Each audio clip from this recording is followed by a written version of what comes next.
Good afternoon. My name is Elizabeth Higgins. I'm the Ag Business Management Specialist for the Eastern New York Commercial Hort Program, and I'm just going to go over quickly some of the features of the Value-Added Producer Grant. The notice of funding availability is open right now for 2017. It's September now. Applications are due at the end of January 2018 this year. So there is quite a bit of time right now to get an application together, which is great. There's about $18 million, I think, available this year. And so it will be a competitive grant, but it's also a grant program that has been really helpful to a lot of producers in New York and around the country. So what is the Value-Added Producer Grant Fund? The Value-Added Producer Grant, the intent of the program is to help agricultural producers turn the commodities that they grow into a higher value item and be able to capture a larger share of the consumer dollar. And this is done either through what you would expect, commodity processing. So you increase the value of a commodity by changing its state. That could be through cutting something up. It could be through baking something. It could be through turning it into a beverage. So somehow you take a raw commodity and you do something physical to it to change it. And a lot of times when we think about value-added producing, like adding value, that's traditionally what a lot of people think about, turning berries into jelly, turning carrots into cut carrots, making a salad mix out of a bunch of different types of vegetables. But there are other areas also that are considered to be adding value. One is market differentiation. And that would be increasing the value by marketing the commodity's special identity through a label or a process. So an example would be organic production. If somehow you are going to produce the commodity organically in an area or for a commodity where there's a demand for that, but not a lot of people are supplying that, that could be ineligible, or it could be through like a humane label, so humanely grown meat. It could be certified Angus. So somehow you are using a label or a process of production that differentiates that product in the market. So it makes it different than the other commodities. Similar to that would be commodity segregation. So that's keeping the commodity physically separated in production and distribution. So that would be, these days there are a lot of people who are concerned about GMOs, so certifying that something is GMO-free, especially for things like animal feed. Perhaps you're producing animal feed and you want to certify that it's GMO-free. RBGH, if you're doing dairy-free. Some type of varietal purity where that would be unusual in the commodity. And somehow make it much more special by having that purity of variety, could be a suitable value-added producer grant. Another category is on-farm renewable energy, and so that's by taking some resource on the farm and turning it into energy for the farm itself. Biodiesel, electricity generation, like a methane generator, for example, would be an example of on-farm renewable energy. Grass pelletization or wood pellets from your farm could be a source of on-farm renewable energy. So you're taking something from that farm and converting it into a renewable source of energy. Local food, so this is another, so somehow you are aggregating and marketing the food that's grown for a local market. So it could be growers who are going to get a contract to sell local food to a university. Could be a value-added producer grant, or it could be like an institution, or to a some type of I guess that would probably, those would be some, I think, good examples. So really somehow aggregating and market, like, so like a Hudson Valley Fresh would be an example, like a labeling somehow that it's grown in the Hudson Valley and it's local, and you're going to market it specifically as local food. And then finally, the category mid-tier value chain, which is not self-explanatory by its name. But this is a really important type of program or type of category for the value-added producer grant. And that is to help farmers who are often either in really rural areas, so they don't have a lot of opportunities for direct to market and type of higher value sales, or they're too large to sell all their stuff direct to consumer, to be able to supply networks where they can receive a higher value than they might in just a straight commodity market, where they don't have efficiencies of scale, but they, but to be able to get more value than they would be able to get just based on the local markets that they can serve, especially given their size, to help them be more competitive. So, I apologize. There are 4 types of eligible applicants. Just straight agricultural producers is the obvious applicant. Those would be farmers, ranchers. It also includes loggers, fishers, I guess is the generic term. Harvesters is in kind of a new category, and those are people who don't grow the product themselves, but they do harvest it. So maple syrup would be an example. So if you tap maple trees, let's just say on public land, you would be a harvester. Fishermen who catch wild caught fish would be harvesters. Loggers would, so you take the wood products that you have and turn it into a higher value product. So it's not just straight farmers and ranchers. There are broader categories of agricultural producers. An agricultural producer group would be more than one agricultural producer that's organized together somehow to sell or to work to sell the product. And a good example also of an agricultural producer group would be something like a commodity association, where the people who comprise the association are all agricultural producers, and they work together to promote or to sell or to market the product of their members. So like the New York State Berry Association would be an eligible producer group, and they could apply for a grant on behalf of their members. They would just have to show that they had a bunch of members who were interested in that had the commodity and were interested in doing some value add to it. A farmer or rancher cooperative is it's like a group, but they have legally formed under a cooperative form of business structure. Majority producer controlled business venture. So this would be a business where there's farmers and non-farm owners, but the farmers own, or agricultural producer as defined in this grant, own more than 50% of the business. So you could have let's just say a processing facility, or maybe a cider maker, right, or a winery where there are non-grape growers or non-apple growers or non-meat producers that are investors or that are owners of this venture, but more than half of the people who own the venture are actually farmers. They're growing the commodity that's processed. So we have a lot of wineries where they don't grow grapes, they buy all of their grapes. A winery that doesn't grow any grapes wouldn't be eligible for value-added producer grant, but a winery where half of the ownership, at least more than half, was somebody who actually grew grapes, could apply for value-added producer grant. The steering committee is a group of agricultural producers who haven't legally formed into an eligible type of a group, but they intend to upon, if they receive this grant. So you can apply as a steering committee with an expectation that you will you will legally form a business venture, you'll legally form a cooperative, you'll legally, form some type of agriculture, more formally organize yourself upon receiving the grant funds. Or you're in the process of doing that, but you haven't completed the paperwork yet.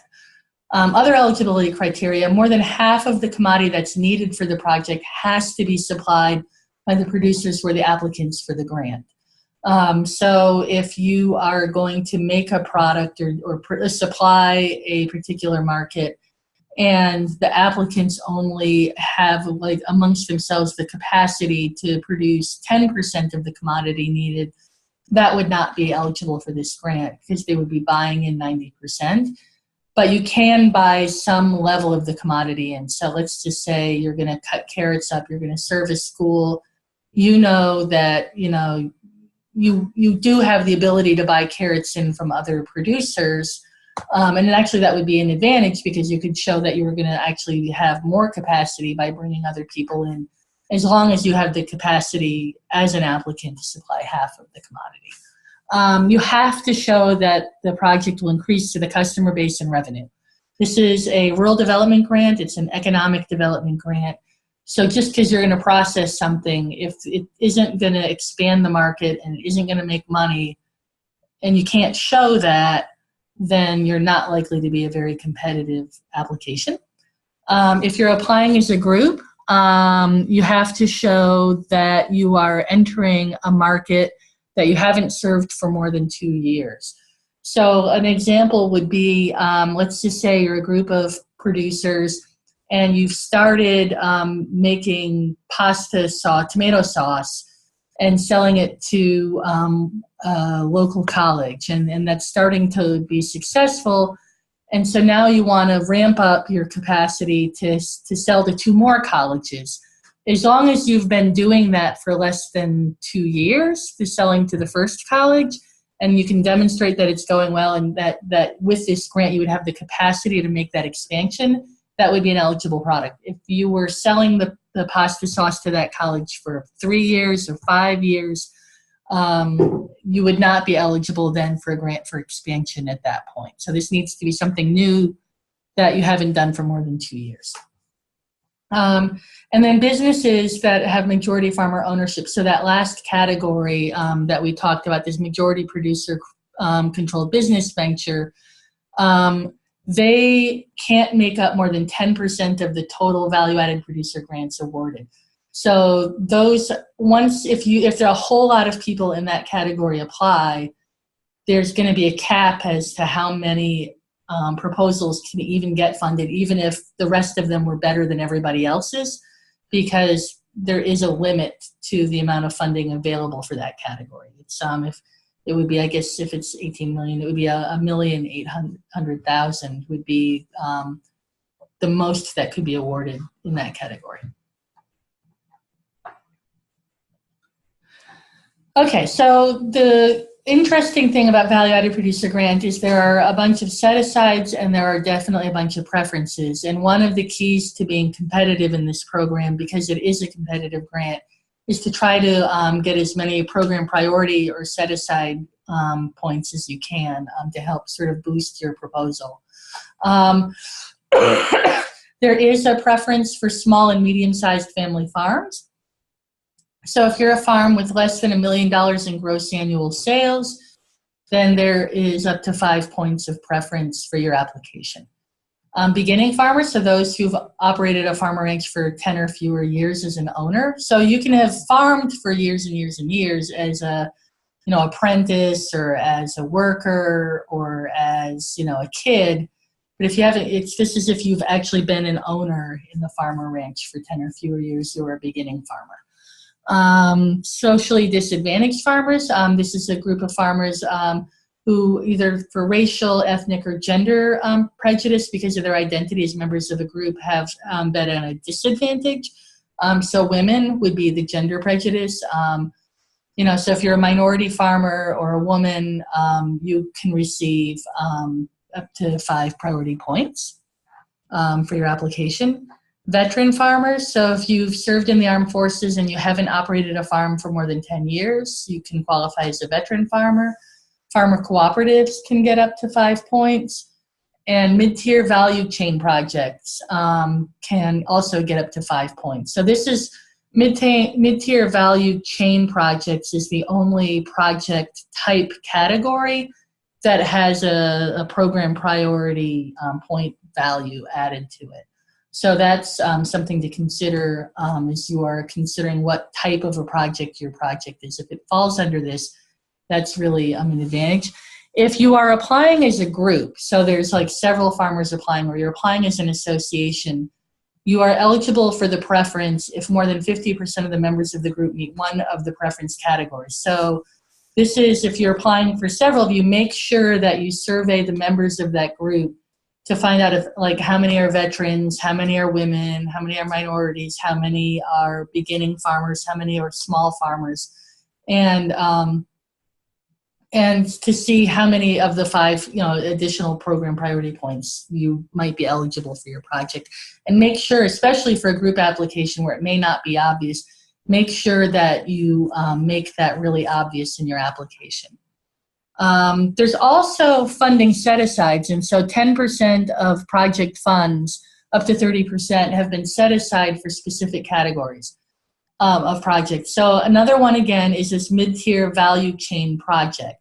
So 10% of the project funds will be specifically for mid-tier value chain projects who are already also getting 5 additional program priority points. And then they're only going to be competing against each other for 10% of the project funds. If there are more applications than the 10%, the ones that don't make the first cut would compete against the other proposals in the general pool. But they definitely have a distinct advantage because at first they're only really competing against members of their own category. Beginning and socially disadvantaged farmers as a group would be only competing with each other for 10% of the project funds, and then after the top projects were funded, the rest would go into the general pool. And projects in persistent poverty counties, although we don't have any except for Bronx and Brooklyn in New York, so unless your project comes out of one of those counties, you wouldn't be eligible for one of the set-asides for that.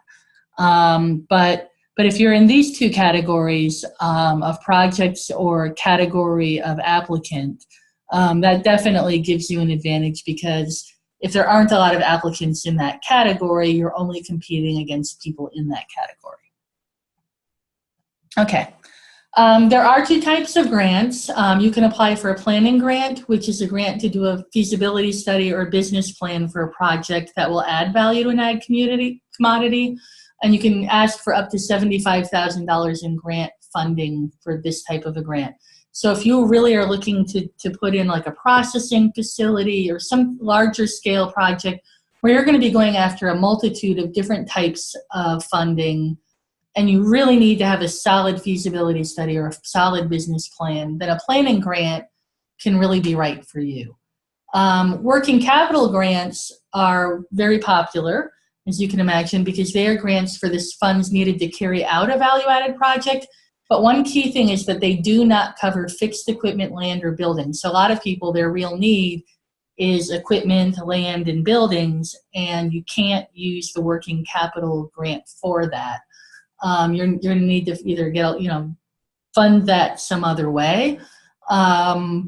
But it can cover supplies, labor, utilities, travel. So all of those sort of other costs, advertising that go along with some type of project. So it can help make your money go a lot further when you're doing an expansion project. And these, you can ask for up to $250,000 for working capital. So the value-added producer grant is a dollar grant for each dollar of match, so it's a 50-50. Of the dollar match, half of the match can come from your own time that you put into the project, so like sweat equity, but half of it has to be in hard funds, either cash or cash from somebody else, or some type of eligible match for the project. The match also has to be an eligible grant expense. So not everything will qualify as match. A lot of times people will say, well, I will match, I'm going to get a building for this, or I'm going to buy equipment for this, so my cost for the equipment would be matched. And actually you cannot do that because fixed equipment isn't an eligible grant expense, so it's not an eligible match expense. The grant is reimbursable. That means that you pay the money out and then you get reimbursed for your expenses from the grant. You don't get the grant and then spend the grant money. So one of the things they will ask you as part of the application process is to demonstrate that you can access the funding needed to do the project, that you either have good credit, that you can get credit for the project, that you have the cash in hand, that you can get the cash in hand. If you can't demonstrate that you have the ability to lay out the funding to do the project, you're unlikely to be competitive for a value-added producer grant.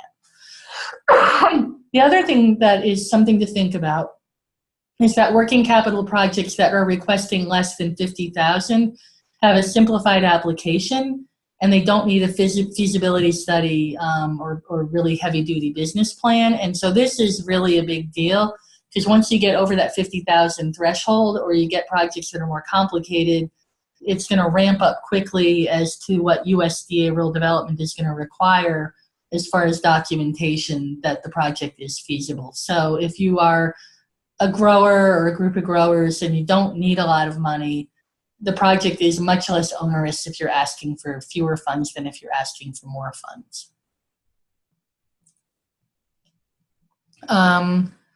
So the other thing to look at is the scoring, how the projects are going to be scored. And I've been a reviewer for a lot of USDA grant programs.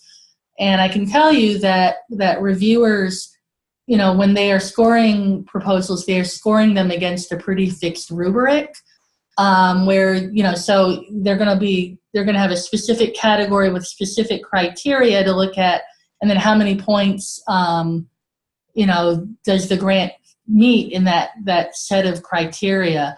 And so you can have a proposal that is really well written and it's a really interesting proposal, but if it's really weak in specific areas, especially if there are areas that are worth a lot of points, even if it's overall an interesting project, it can end up scoring really low and not be funded. So you really need to be thoughtful and cognizant of what different parts of the application are worth as far as points, and make sure you're hitting everything that's required in order to demonstrate that you meet the qualifications well.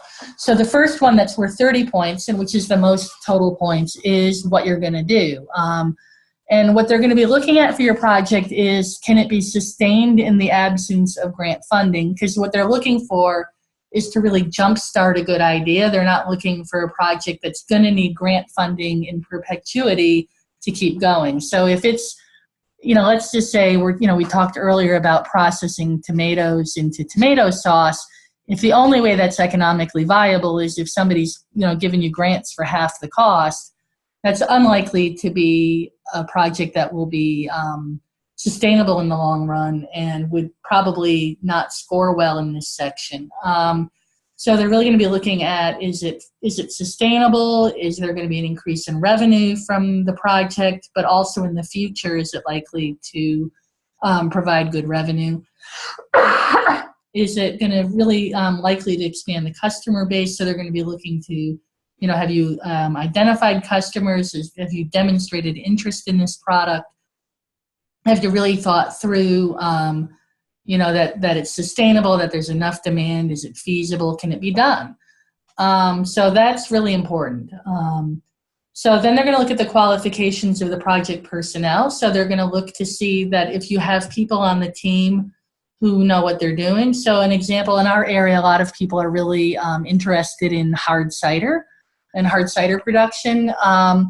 So if you are going to propose that you are going to process, you know, apples into hard cider, they're going to want to see somebody on the team who knows how to make hard cider. I mean, you can't, you know, that has some knowledge of alcohol and beverage distribution and sales. And even if the farmer doesn't have that, that they have thought about the consultants that they need, the staff that they need to hire, because that's what you can use this grant for, is to bring people on, you know, because you can use it for salaries, bring people on who can really get you going and really get you established, but they want to see that you know to do that and that you're going to bring on the right people to do it. So they're going to really look at the qualifications. And that is part of feasibility, but it's also just sort of to provide a check that, you know, that this is well thought out.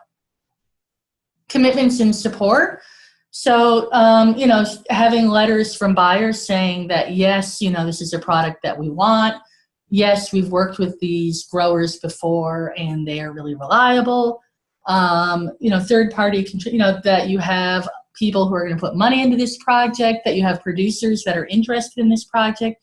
So if you say you're going to, you're applying as the Berry Association, you're going to want to have letters from your membership that are berry producers saying, yeah, we think this is a great project as a member of this association, and we're definitely going to commit our berries to this project.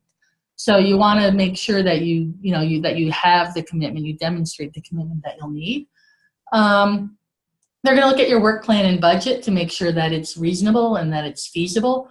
Both on, sometimes people want to impress reviewers and they come up with, they don't ask for enough money. And, and most people who are grant reviewers have a pretty good idea what it costs to do projects. And when you see somebody really underfund something, or they skip large, obvious steps in the work plan, it gives you a real red flag that this is not a well thought through project. So, you really want to think through reasonably what does it cost to do this. You don't want to overinflate the budget, but you don't want to underinflate the budget. You want to have a realistic work plan. You don't want to bite off more than you can chew, because experienced people can tell if somebody is saying that they're going to do something that is just not doable in the amount of time that you're giving, or with the staff and resources that you have. You'll generally have reviewers that have some idea about how long it takes to do projects. So be realistic. Don't try to overinflate what you do to try to make your project seem more exciting or better, because it just can backfire on you. And on the other hand, don't ask for a lot of money to do nothing, because people can tell that too. But really come up with a project and a work plan that's as realistic as you can make it, not over ambitious and not under ambitious, but really, really realistic. I think that's the best kind. That's the best kind of work plan and best kind of budget. And then we talked about priority points earlier. So then the priority points would be added after the other scores. And then finally, once the proposals get up to the national level, the administrator of USDA can add up to 10 points to an application to make sure that they have some diversity of awardees. So let's just say they had 5 applications from New Jersey that all scored really high. And then there was an application from, let's just say West Virginia, and it was the only West Virginia proposal, and it scored just below the New Jersey proposals. They might throw 10 points on it to bump the West Virginia proposal up, just so that they've got, New Jersey and a West Virginia proposal. Because it's a national program, they want to have national representation, and they do recognize that different states have different levels of technical assistance and different levels of capacity. And so sometimes, these grants you get a lot of grants that are all pretty much the same after a while, as far as overall quality. And so when you're really looking at a large pool like that, they'll add some points to at least add one more criteria of diversity. So I guess this is a long-winded way of saying it's worth looking at, seeing what's been funded in the last few years, and you can find that on USDA's website. And if you see that you're in a region that has had very few successful value-added producer grant proposals in the last year or two, it's definitely worth mentioning that in your application, just to highlight that and remind the administrator that this is, an area that has not received a lot of proposals. There are some really good resources. The Sustainable Ag Coalition has a farmer's guide to applying to the 2017 Value-Added Producer Grant. Even for me putting this workshop together, I use this as a resource. It's really clear, and this is the link to it. But if you also just Google Farmer's Guide to Applying to the 2017 VAPG, you will get this PDF. I highly recommend it. USDA's producer grant page, once again, if you Google USDA Rural Development and Value-Added Producer Grant, you will get to their website. USDA, one key thing on that website that you definitely should use is USDA Rural Development has an application planning toolkit. Definitely use this as your template for your application. I can't stress that enough. It's a Word document. It takes you step by step through the application. It tells you all the forms that you need. It tells you make sure that you check all the boxes. These are really complicated applications, and there are going to be a lot of applicants. And one way that they narrow down the pool is by not scoring proposals that are missing items. And so you really want to make sure that you go through this and you don't miss anything so that your proposal is still eligible. Two things that you need to apply for a USDA grant or a federal grant in general is a DUNS number for your business. That's a Dun & Bradstreet number. This is the link, and the link is also on the USDA website to get the number. And also you want to register for SAM, which is something management. But it's basically is the portal that the government uses in order to manage financial systems, so like checks and other things. So it's going to be how they sort of have the information that they need about your business in order for you to have a contract with the government. You can apply online or you can apply with paper. If you apply online, you're going to go through grants.gov, and that's the federal government's grant portal. And the nice thing about grants.gov is it will have for that application all of the forms and everything that you need. You also can do a paper application. If you want to apply and mail in an application, I would contact the New York State USDA Rural Development Office, and this is the link. If you Google USDA Rural Development, you'll get the office. Because you want to make sure that you have a complete application and that you're not missing any key forms. So you want to make sure that they give you the instructions for the paper application. So you definitely want to contact the office.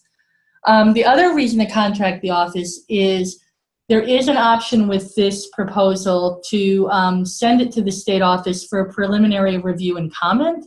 This is really one reason to start these applications earlier rather than later.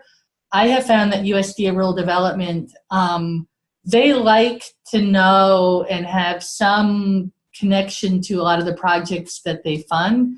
And so if you work with them as you are putting your proposal together, when they get around to scoring them, you're going to have some sense even going in whether or not it's a viable project or a not viable project.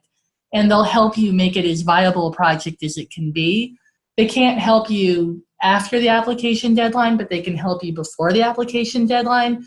So I would definitely keep rural development engaged with your project as you go forward. They're a great resource to you. So this is the overall process. When you apply for your for the grant, all of the grants first go to the state offices. So they'll go to the office in each state, and the staff at the state will look at them and make sure that they're eligible and that they're complete. If they are eligible and complete, then they'll get scored by the state office. Then they'll send all of those applications to the National Rural Development Office at USDA, who will then turn around and send those proposals out to an independent non-federal reviewer to evaluate and rank them. So they'll use the same scoring criteria, and they will then USDA will then take the state office score and the independent reviewer score and average it. Hopefully they're, more or less in agreement with each other. And then they'll rank all of those proposals. And at that point, the administrator will go through and award any priority points that they need to do in order to get geographic diversity.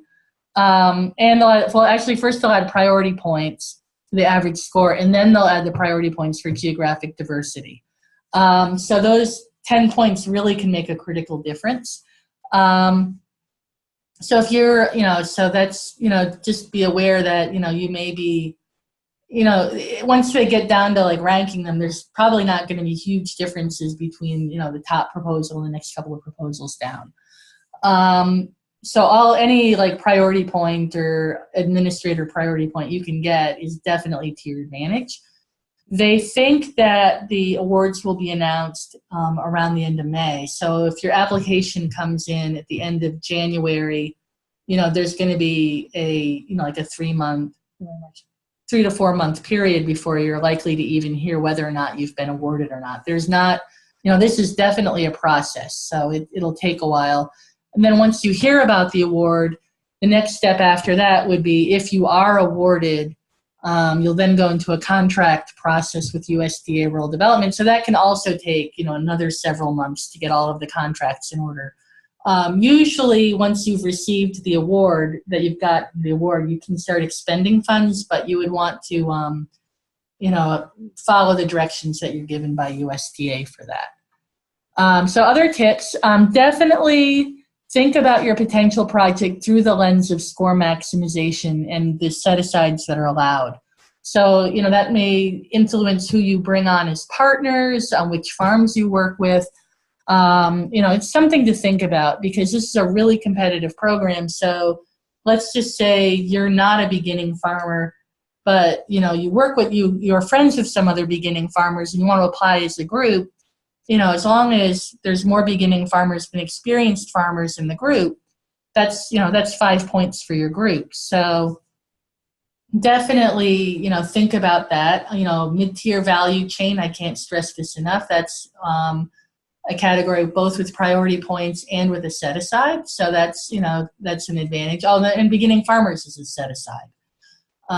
The other thing is that, or socially disadvantaged. So if you've got women you can work with, or minority farmers you can work with, that's another way to help get additional points for your project. The project does not have to be really sexy. This grant cares much more about the plan of work and economic impact than they care about developing some crazy new value-added product. So, all you got to do is like cut the stuff up or, market it locally or something. You don't, as long as you can show that it's new to the area, that people are not doing that in that area, and that this grant will be impactful to really starting a new business venture for a region. It doesn't really matter if other people are already doing it in other areas. What matters is that where you are, or for that farm, that this will be impactful. Because economic impact is really the key for this grant. So with that, if you have any questions, I can be reached at this email, emh56@cornell.edu. I also encourage you to talk to your local USDA Rural Development Office and let them know that you're interested, and and discuss your potential projects with them to get some feedback, because they can help you also be strategic about, what categories it might be likely to fit into, or how to put together a successful proposal. So I hope this has been helpful, and thank you for your time.